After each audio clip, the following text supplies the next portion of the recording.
Welcome to another edition of Working with Gen Z. Friends, today we're going to talk about the small business owner, the community of entrepreneurs who have ran businesses but are still considered sort of in the SME segment, which means that they've not scaled like a very large company, but obviously running a small business, or if you are a small business owner, obviously there are some real challenges in terms of scaling, but even more so, if that is something that's been going on for a few generations, we bring in to say that what happens when the Gen Z generation is the one who inherits a small business owner.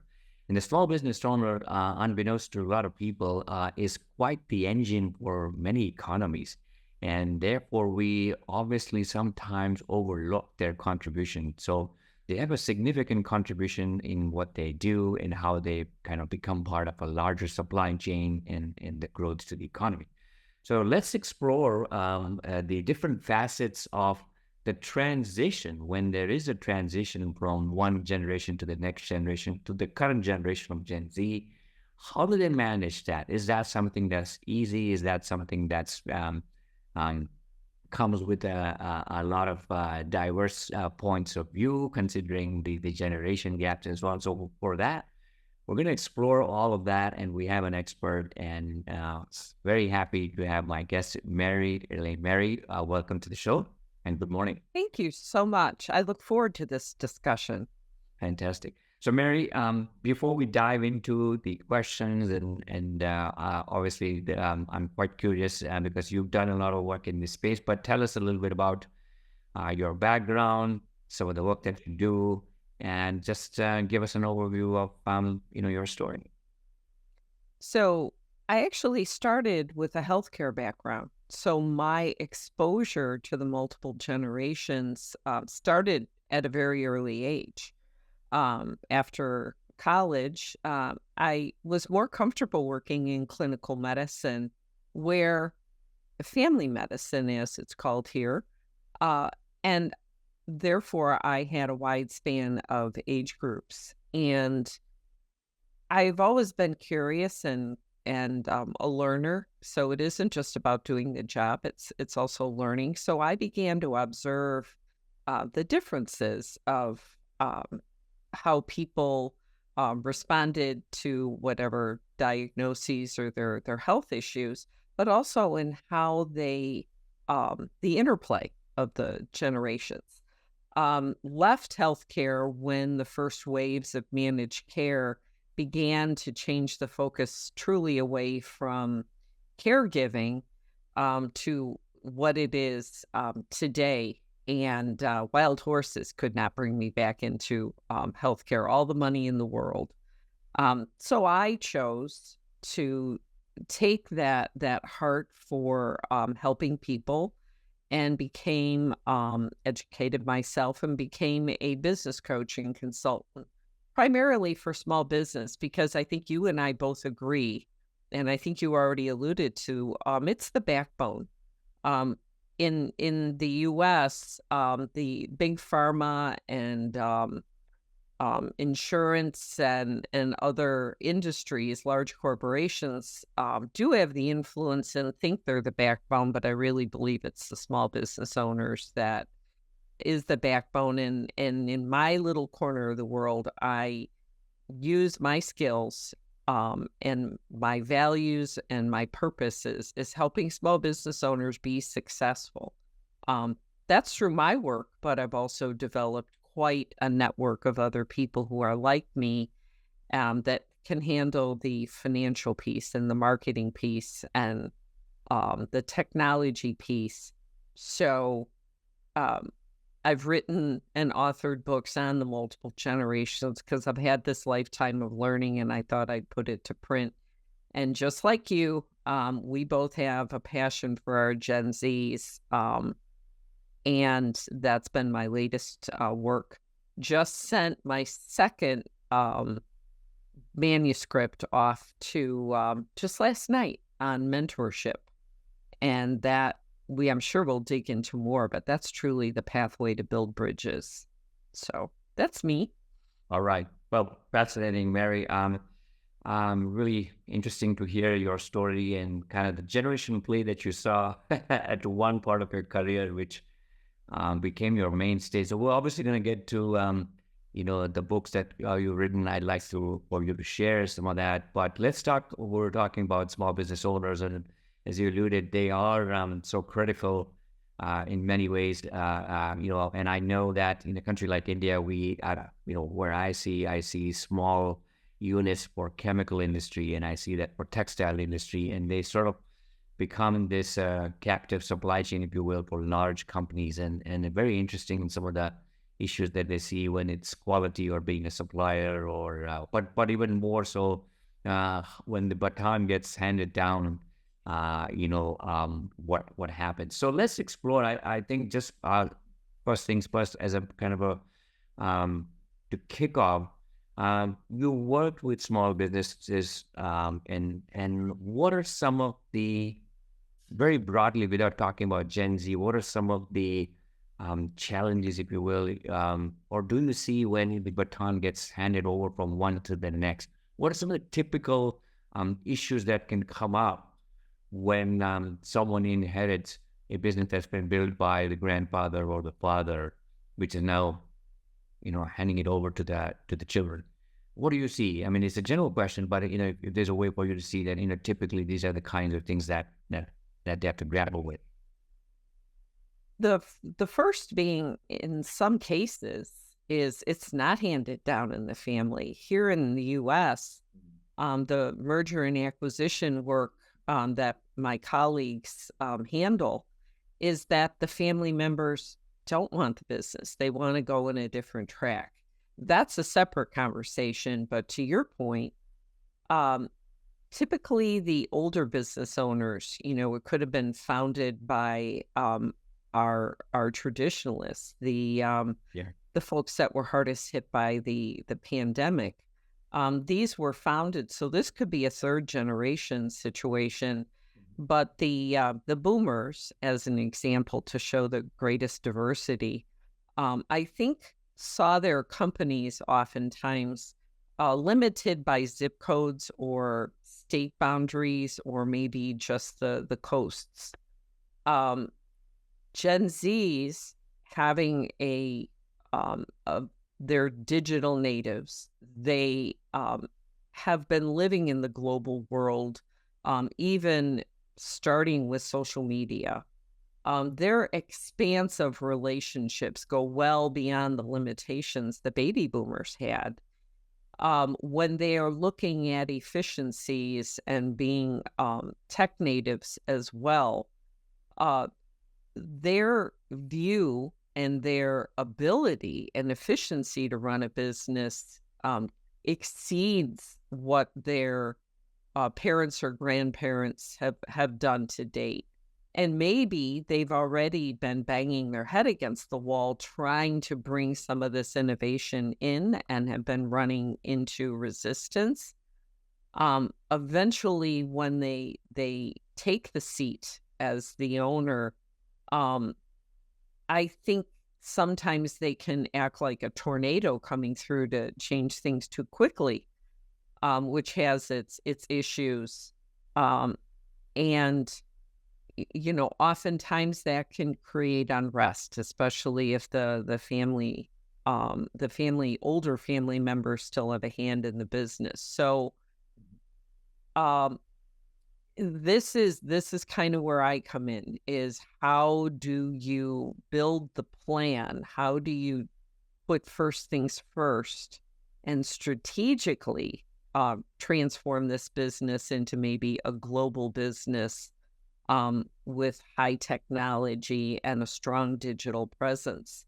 That can't be done in a minute. It's definitely steering a ship, not a jet ski.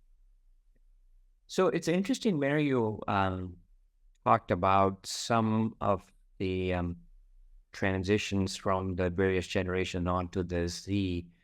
One view perhaps could be, and I'm just curious to get your view, which is that we mentioned that they come in like a tornado, but is it not fair to say, while we all agree that Gen Z is, very tech savvy, they are digital natives, no two ways about that, but they're still relatively inexperienced, right? So how do we say with confidence that here's a generation which can take the mental um, without without necessarily knowing, what it takes to build a business? If Mhm. yeah, if that makes sense. So the education systems here in the US uh, definitely lean a bit more into that prep than I was ever exposed to. But textbooks only take you so far, as we all know. Um, I think the preparation for the Gen Zs, similar to prepping a business for sale or transition of any sort, usually you'll hear from business brokers and attorneys and other people in that space say you need 5 years to get the business ready. They're typically referring to financial statements and processes and the like. Well, that's an opportunity for leadership and ownership to begin to lean in and through mentorship and a good solid well, it should frankly start on the day the younger generation comes in the door, but if that hasn't happened, create a mentorship program, not leadership, not management, not parenting, but actually create a mentorship program to bring these younger people along. And then once that's established, that can also continue. So this isn't focused so much on the bits and bytes and websites and products. This is truly nurturing this Gen Z, because we're talking about that, so that they're far more prepared to take the owner seat and truly understand what it's going to take um, from their own perspective to be a leader and a manager of the business. So, Mary, one again on the subject of Gen Z, since in the context of small business owners, what have you experienced? There is a view. Obviously, it's a general view put on like we have with every generation. That here's a generation which gets disengaged very quickly. Here's a generation which has a short attention span. Here's a generation which is wanting quick success. So in your experience, how has that transition gone? Like, what have you seen that it fails, and perhaps places where it does succeed? What role does the elder generation play? And is there a timeline that you see that, okay, maybe there's a clear mandate set that, look, 2 to 3 years you will have to put in kind of the hard work before you can start commanding decisions, right? At the end of the day, you're still kind of getting groomed for it. So I'm just curious, what do you see? Do you see that the Gen Z aborts more quickly or quits in between? Because again, just looking at kind of the bigger perception that's been there. So, Um, Actually, there's one client that comes to mind that was building something in the Web3 space and was doing an amazing job. But then, as we globally know, the timing of bringing this forward and the crumbling, that happened, I want to say, what is that, a year and a half ago, um, it ended up causing this business to fail. A quality I noticed in him is that he dusted himself off and is off and running with a new innovation. Um, so when we're looking at the failure, um, I don't think they take it so personally. Um, and I think there is something to be said, and there's a lot of successful companies that have been built by people really investing all of themselves in. But when they do fail, it leaves a bigger hole in the individual, and oftentimes, can become crippling. In this case, it was like, okay, didn't work out. What can I do next? How can you build on that? So when I think of what you were describing in the small business owners, I think building a solid team around individuals. And, I kind of think of Michael Gerber's E-Myth Revisited and Sarah's Pies, and she was working herself to death because she filled every single space in the org chart. And that a Gen Z is not up for. I think today when we have the virtual resources that we have, that we can build a solid team around the individual. And I think that can help a Gen Z stay focused. When things tend to get overwhelming and too big, because work-life balance for them is they don't live to work, they work to live. So as long as that can be set up, and I think we are set up to really lean into that, I think there is a greater chance. The other side to that is that the Gen Z, that may be an advantage because they are so innovative. If they then build this up and sell it off to somebody else to carry it forward, that frees them to create something new. Let's face it, the whole concept of side hustle was created by our youngest millennials and our Gen Zs. Yeah. What have you found, Mary, there? Again, I go back to say, when you join a company, um, obviously it's not your money at stake, right? And so, but when you're owning your company, you're going to look at everything with a fine tooth and a nail to say that, hey, and so in other words, what have you seen is the appetite for risk from one generation to the next, right? Do you sense that those who built the business over time become, they kind of, their boundary of risk expands as they scale? Or do you sense that, Gen Z, even given their context, they're more risk averse? Or what have you seen? Or is it the other way? So if when I'm looking at, and unfortunately this is the sad news, and that is Gen Z is not being embraced into the workforce very well here. And I think business owners, no matter what their age, if they're older than Gen Zs, are missing the greatest point, and that's my hashtag. Gen Z is our future. And embracing that reality would probably be a wise decision, but sadly it's not. We have this kind of parental resistance going on. And, in reality, that's been kind of going on with any generation, because I can even remember when I was the age of Gen Z, I got that same kind of a message and resistance. I think the problem now is that it spreads like wildfire. It goes viral.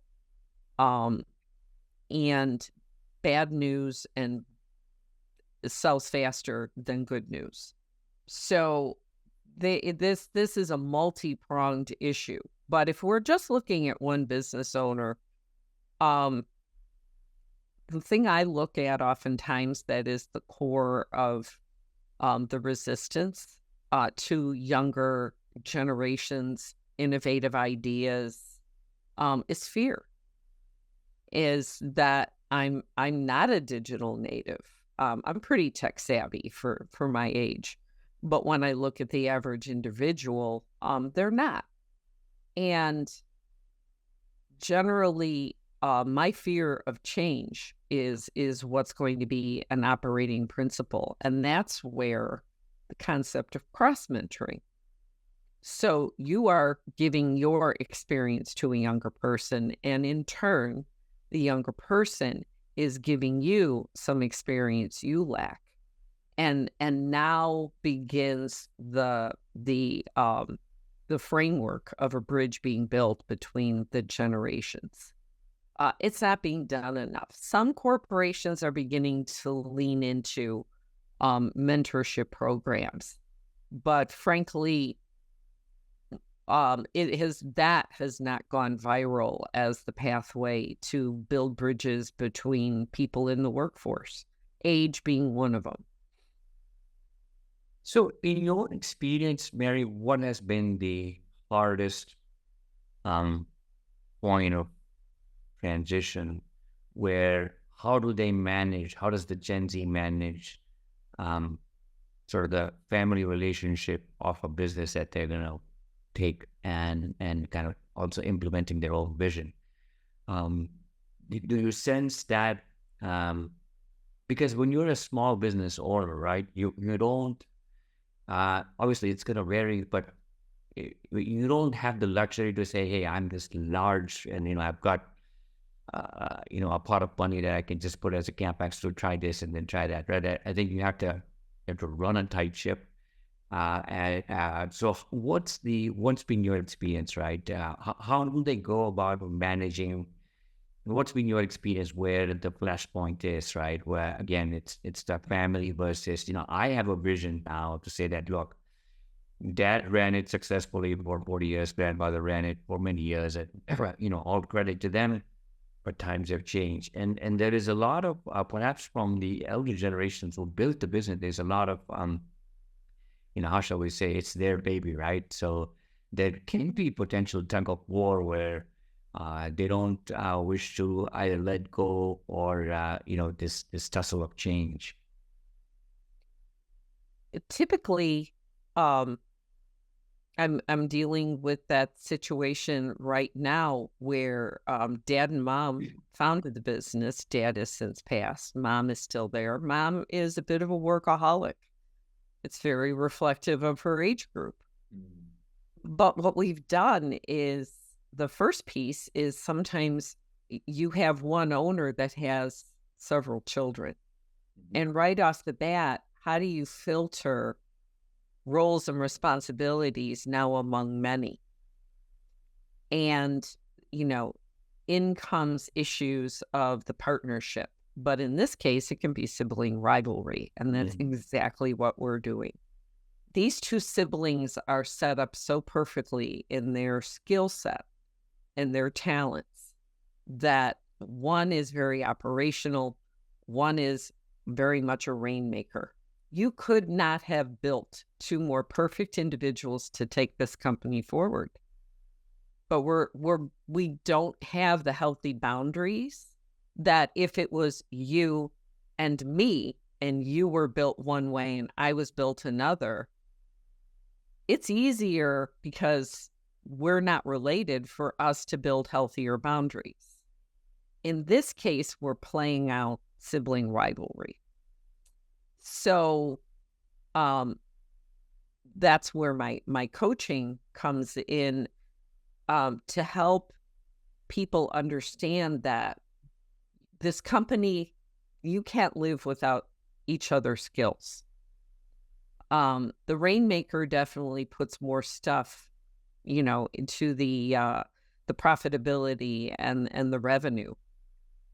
But you need operations to be able to actually make that come to reality. So it's teaching out of the gate the generations. The other side is healthier boundaries and communication,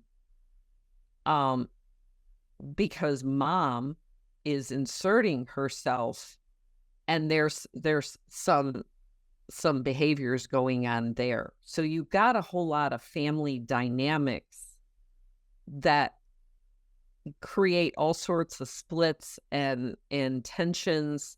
But how can you play off those to actually turn those efforts into positive?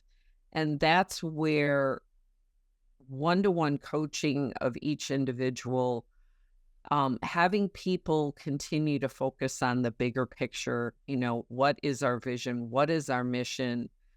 Um, and understanding the decisions we make with each other and even ourselves is going to impact that mission and vision. So there's a lot of boundary work that goes on where, there's time for us to be mom and two sons, Mm.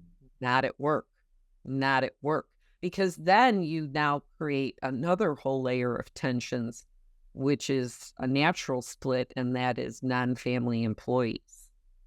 Um, there is the Family Firm Institute that comes out of Northwestern in Evanston, the north side of Chicago. That whole sector of Northwestern is devoted, and I've known the head of that to really dig into some group dynamics work.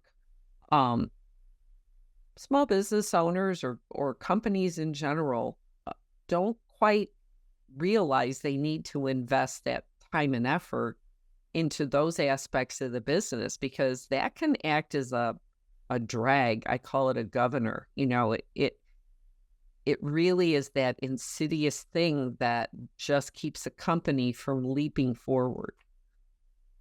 Right. So what you're saying then, Mary, is that the onus seems to be on the parents, or shall I say, it's the younger generations to to groom, as you gave that example, identify the competencies, identify who can suit what part of the business, and then do that. So it's almost as if in many ways they're like their bosses or managers, if you put them in the professional context, right? Um, okay. What are some of the strategies that you use as a way to bridge all of what we've said, right? You talked about coaching, and what else do you do? And is there like a phase from where you enter in and see that this is where the family situation is? Here is where I like to be in, the time that it takes to kind of get them to come to that place. It can be multifaceted in this company model. Um, Strangely, but it's their priority, not necessarily my priority, but we're actually going after the compensation model. Um, and defining the compensation model to the roles and responsibilities that these two individuals have, um, because for them, that can help teach them truly the value of having each other in the business. So, with some additional coaching, one-to-one coaching in the background, that can be the foundation, at least for the two of them, to then begin to bring this organization forward. So it's truly kind of an odd way to start, but we realized that this was kind of the nagging thing that's the rub between them. So you know what? Let's focus on what the rub is. Establishing a mentorship program, which has its model, if you will, and I don't want to take a ton of time, but anybody can Google the steps of a mentorship program. That's one. Focusing on the why. Oftentimes there can be this, we need to go global. We need an e-commerce, site. You'll have younger people bringing the concept and innovations to take the limitations of the company. Well, it's a matter of focusing on the why and focusing on the outcome, and then backing into that, looking at a risk analysis, looking at the financial cost, and putting literally a strategic plan in place, just focused, on that concept. And at the end of it, along the way, gaining buy-in or maybe coming to the conclusion that this is great, not yet. Um, I have entrepreneurs groups, which my peer support groups have people of various ages, in those groups just naturally. And by bringing business owners who are only vested in the relationships, they are not related to each other's businesses in any way.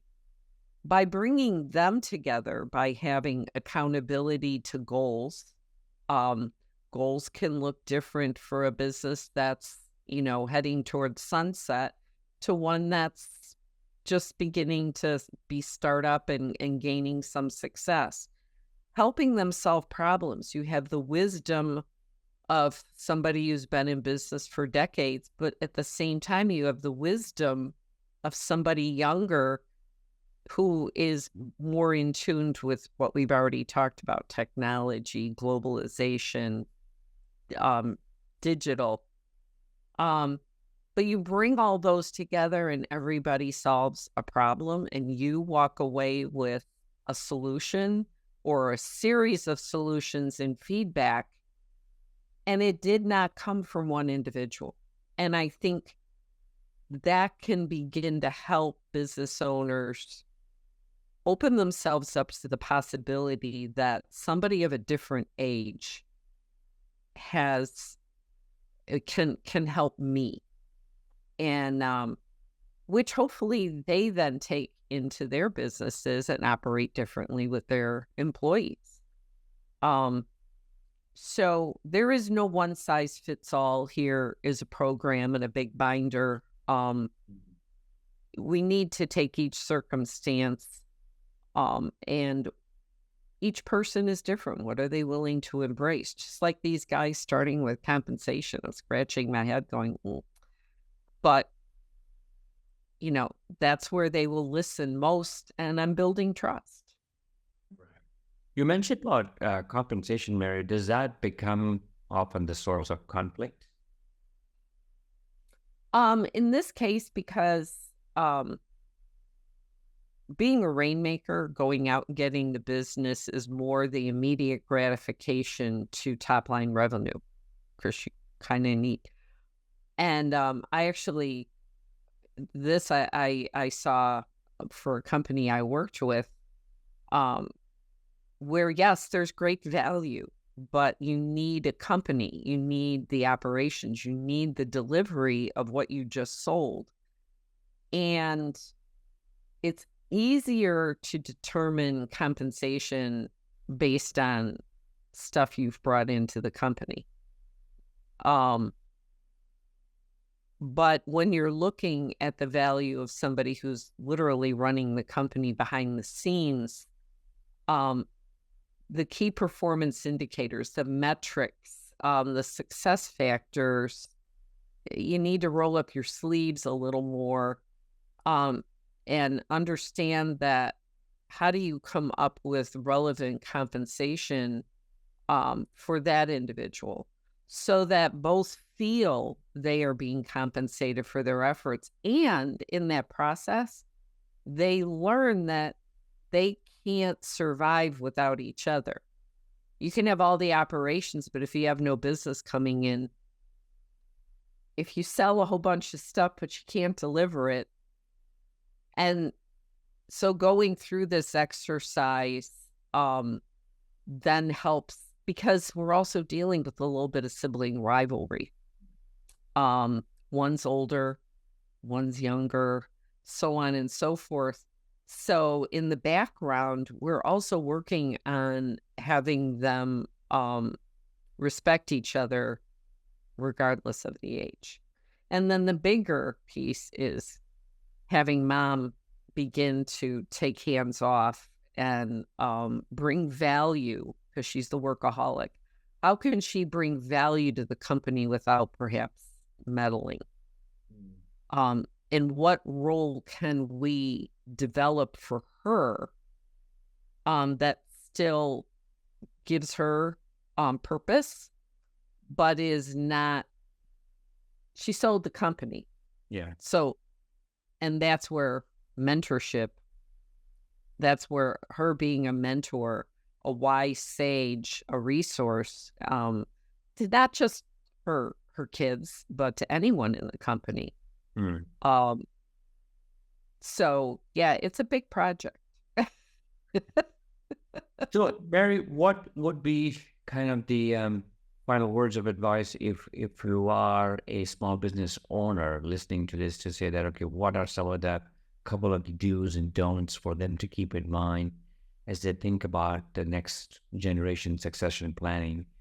And also, let's flip it towards the Gen Z. If you are a Gen Z who happens to be a family who's gonna either hand you the business or you could be part of that business. What are some of the do's and don'ts from their point of view? So one on each side. Go ahead. Um, I told a client a long time ago, um, and actually I told a room full of bankers. And I say before, and I focused on the chief credit officer who they didn't like because he was the person that said no. But I learned that he had an amazing career as a banker, very successful. And I said, before he goes, reach out, take him for coffee, take him to lunch, and try to wring out all of his sage wisdom. Because I look at it like a telephone. Had Alexander Graham Bell not invented the telephone, I'm pretty confident we wouldn't have our smartphones today. The concept of Bell exists in our phones today, and I look at that as people. We can transfer that sage wisdom and bring it into the innovation of today. And wise inventors, have done that. Um, so I would encourage people of any younger generation before they leave the company, gather that sage wisdom. At the same time, I think those of sage wisdom need to also realize that the innovation, the concept of social media, when you just look at the founder of Facebook. And I'm not looking at all the bad stuff going on, but just the mere and look at that has how that has changed the face of business. There's you have diamonds in the rough right there. Listen, look for the why. Ask the why. Why does this concept or this technology stack or this, expanded view, why do you believe, that's going to work? And set the age aside, level the playing field, and and you'd be surprised they may have the secret sauce that you've been looking for all these years. They may have it. We might need to modify it and take a very stepped approach, but they may have it. And I've seen companies increase their profitability by 25% because they listened to one individual who had an idea on how to tweak and innovate, and it literally changed the quality of their product. Listen, give them an ear, and respect. The respect goes 360 in that. Wow.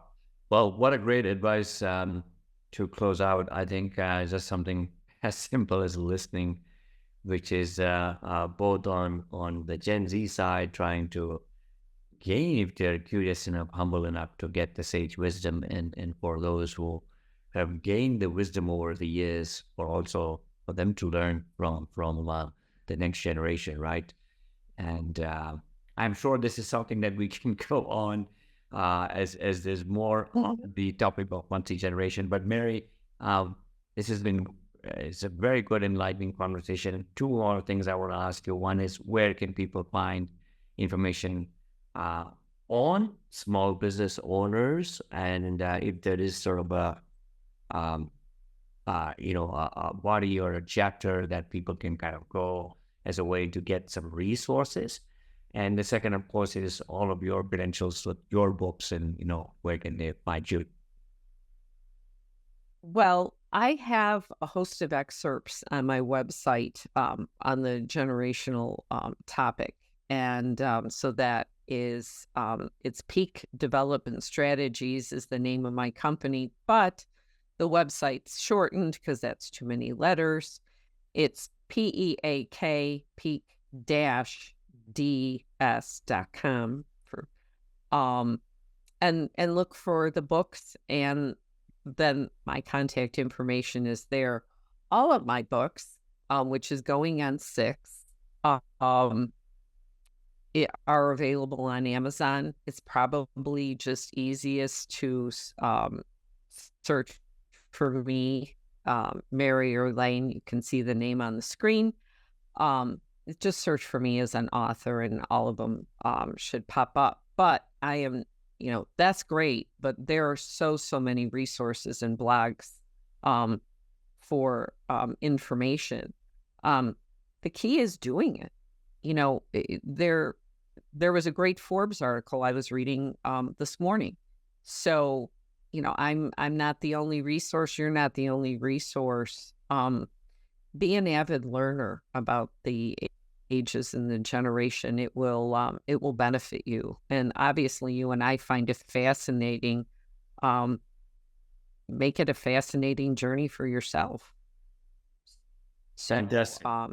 there isn't a day go by that I don't learn something. And I appreciate, before I lose this, I appreciated you using a word I did not use, but absolutely believe in, that is humility. Pride and ego need to be set aside in this, and the more humility that we can bring in any of these situations will pay off. Fantastic, Mary.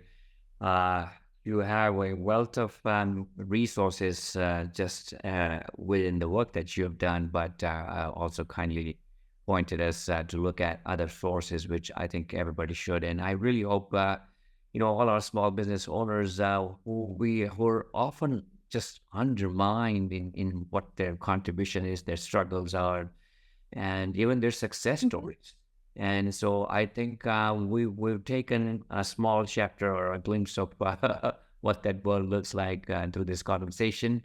Hopefully our listeners, both the owners themselves, can look into it, can look at your books, but even more on this side where we have the young generation, Gen Z, where they can think about, a life which will have at least 40 years of work ahead of them or more, right? How can they make the best of it, and in a context where they're actually going to get a chance to build a business. So a lot can happen, as you say, if everyone is willing to learn. Mary, thank you once again. It's been a pleasure, and I hope that our paths cross so that we can actually do some more work and meet each other in person sometimes in the near future. Imagine the possibilities. Absolutely. That would be phenomenal. Never say no, right? Never say never. Thank you once again, Mary. Take good care, and goodbye. Thank you.